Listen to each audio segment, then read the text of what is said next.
1970, chegou aqui a Parnaíba uma comissão vindo de Teresina. Nela vinha o professor Cordão, João Porfírio de Lima Cordão, a coordenadora de Educação Especial da Secretaria de Educação, e pediram, na época quem era prefeita aqui era o doutor João Silva Filho, e a secretária de Educação era a dona Cristina Oliveira.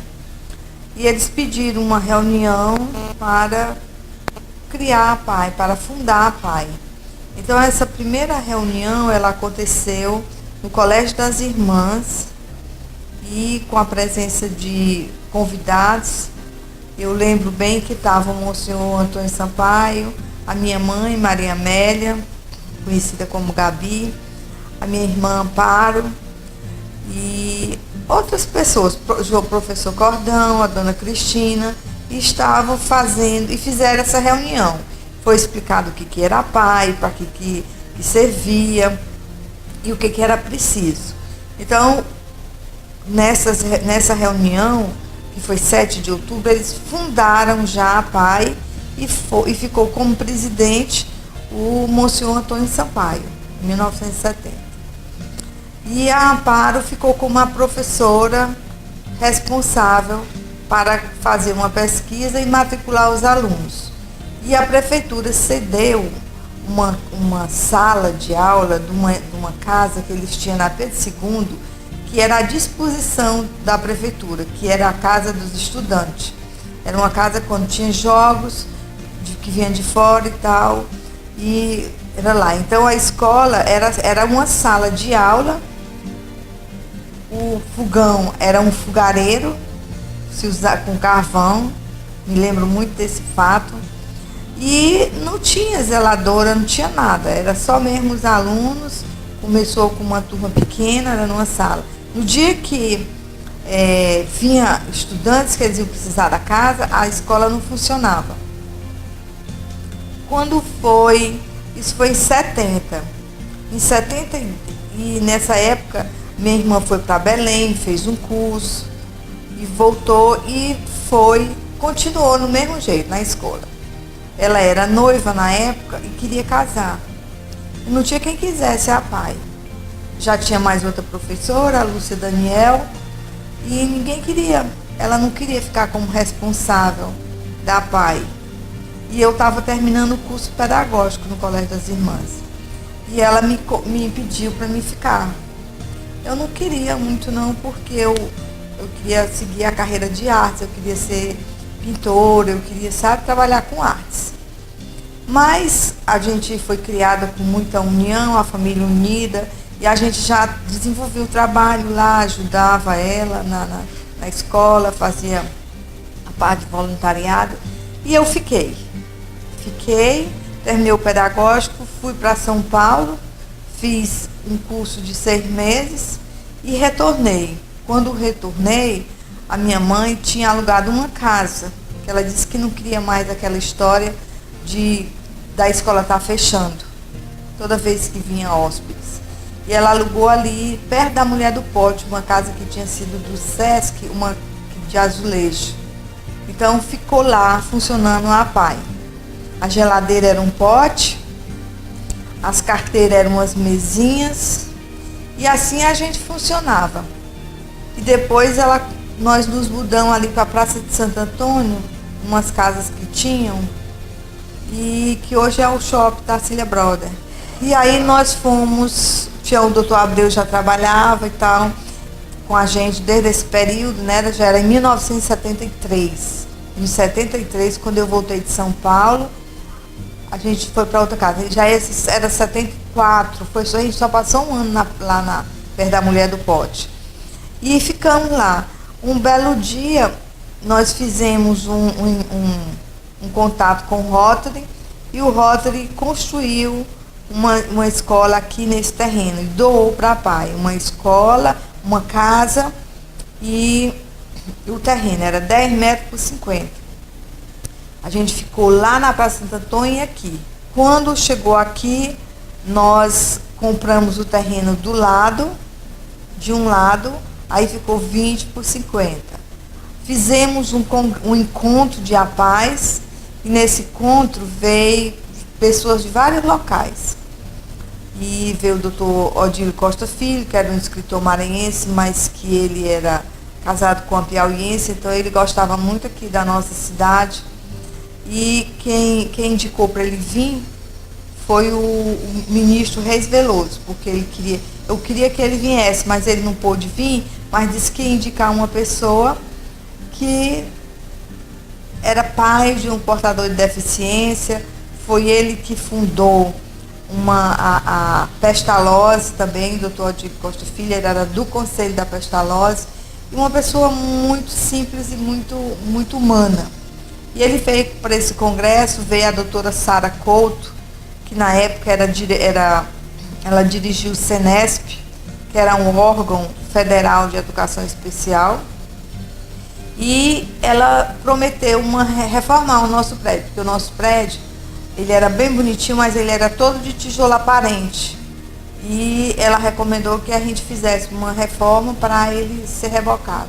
E assim fizemos, ampliamos mais o prédio, foi a primeira reforma, e muramos, que ainda não era murado, e fomos indo, aí depois compramos um outro terreno do lado, aí começamos a fazer projetos para ampliar o prédio, porque já não cabia mais, e assim nós chegamos a esse prédio que nós estamos hoje. Conseguimos recursos do Ministério da Educação e fizemos o prédio em 2 etapas. A minha vida profissional, eu mudei totalmente. Eu consegui me realizar, me encontrar dentro da APAE. A APAE para mim é minha vida, entendeu?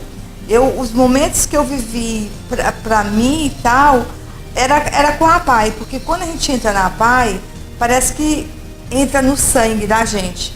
E a gente tem assim um amor, entendeu? Apesar da gente não ter um filho, graças a Deus, com deficiência, mas a gente tem assim aquele amor e aquela responsabilidade e um compromisso. Principalmente porque eu entrei em 73 e em 74 a minha irmã, que eu substituí, faleceu. Veio a falecer ela e o esposo. Estava grávida e tal, morreu no Rio de Janeiro. E aí, para mim, a APAE se tornou ainda maior o meu compromisso com a APAE. Era uma responsabilidade que eu tinha, mas aquilo para mim nunca pesou.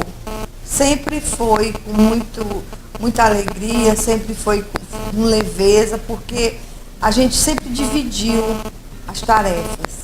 A gente nunca tomava só para si.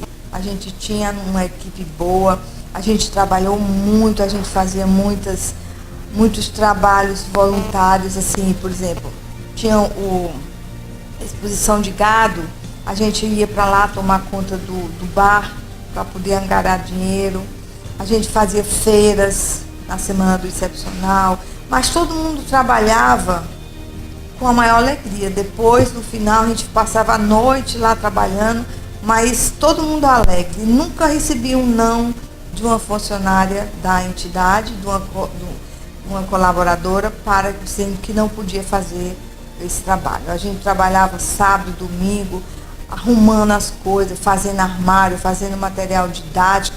Então era uma alegria sempre trabalhar. Para me falar do futuro, eu tenho que falar do passado.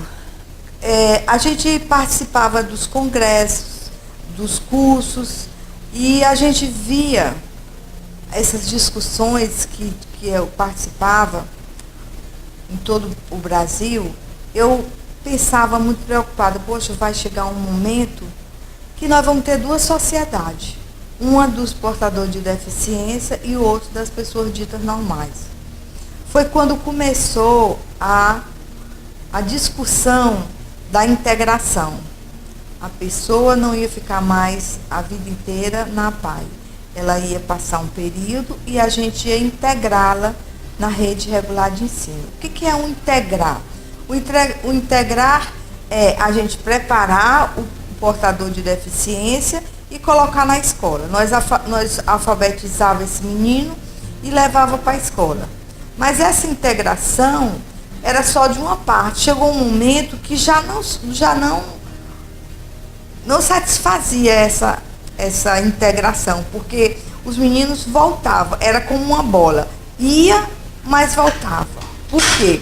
Porque eles simplesmente ficavam frustrados, porque lá eles não eram bem acolhidos e não tinha resultados. Então começou um movimento da inclusão, que foi um movimento que já veio não só do sul do estado, mas de todo o mundo, trabalhar a inclusão. Essa inclusão é o que é? Já era uma coisa mais complexa. A sociedade também tinha que se preparar para receber o portador de deficiência. Não só o portador de deficiência, não. A sociedade também. Hoje nós estamos nessa fase da inclusão. E essa inclusão é um processo. Nós estamos há mais de 10 anos trabalhando a inclusão, mas ainda não chegou no ápice. Nós ainda temos que fazer um grande trabalho, porque aqui no Piauí, aqui na Parnaíba, eles são colocados na rede regular de ensino, mas ainda não estão totalmente incluídos. A gente percebe que eles não se sentem realizados.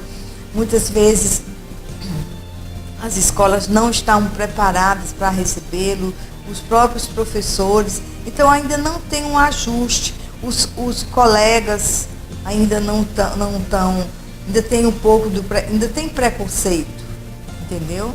Mas isso tudo a gente tem que trabalhar. Então eu vejo que nós temos muito trabalho pela frente para vencer todos esses preconceitos e esses obstáculos que vêm por aí ainda. Baseado nessa experiência é que a gente nunca deve desistir. Sempre tem alguma coisa a mais que a gente pode fazer pela pessoa com deficiência. E ela tem condição de ter uma profissão, ela tem condição de se realizar, ela tem condição de casar, de ter filho. Isso tudo vai depender de como ela é acolhida, como ela é aceita.